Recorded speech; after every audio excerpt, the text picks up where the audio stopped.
After learning about her husband's affair, this housewife finally stops suffering in silence. She straight up leaves her two ungrateful kids at home and follows the bar owner to Osaka to find her first love. But how do you find a lover from your student days in such a vast sea of people?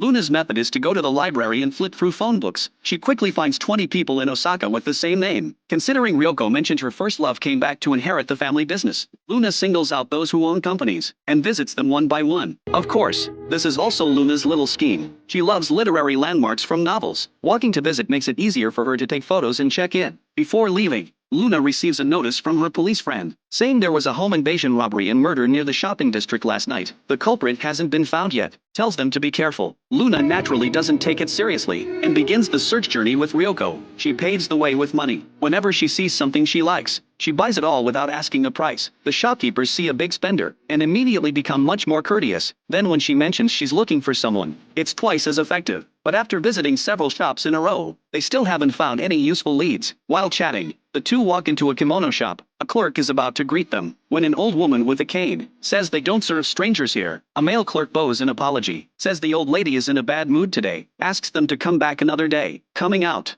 Ryoko suddenly mentions the shop smelled nice, especially that male clerk. Seeing Luna's surprised look, she quickly explains her husband comes home late with perfume on his clothes, so she's sensitive to scents. Luna doesn't think much of it, because without realizing it, they've walked near a literary landmark. She immediately pulls out her phone and excitedly snaps photos. At lunch, Luna picks an old established noodle shop. Their udon scraps are famous here. While eating dessert, Ryoko suddenly speaks up, asking when she realized she was a woman. Luna doesn't feel offended, openly says it was probably during her school years, started because she felt uncomfortable in the boy's uniform. At 20, she changed the gender on her family register to push herself to face her true feelings. After lunch, they continue visiting antique shops. After Luna buys 5 million yen worth of goods in one go, the owner of Sato shop immediately treats them as VIPs. Chatting, the owner mentions there have been a lot of thieves in the area lately. Their shop was also robbed, but strangely, no cash was taken. Instead, a medal went missing. He pulls out a photo after saying this. It's a commemorative gift from the Osaka Chamber of Commerce for shops celebrating their 70th anniversary. Logically, it shouldn't be worth much. Ryoko immediately recognizes the blind old woman from the kimono shop in the photo. The owner says that old woman is very kind, both elegant and gentle. The two exchange glances. Gentle doesn't seem right. The owner doesn't notice anything unusual, and keeps talking. Since her husband passed away, the old woman has been running that kimono shop. Her grandson occasionally helps out. After all, at her age, many things are inconvenient. Ryoko nods. Being unable to see certainly requires someone to care for you, but the owner says the old woman's eyesight is perfectly fine. She often goes browsing used bookstores during breaks. The owner's words make Luna start thinking,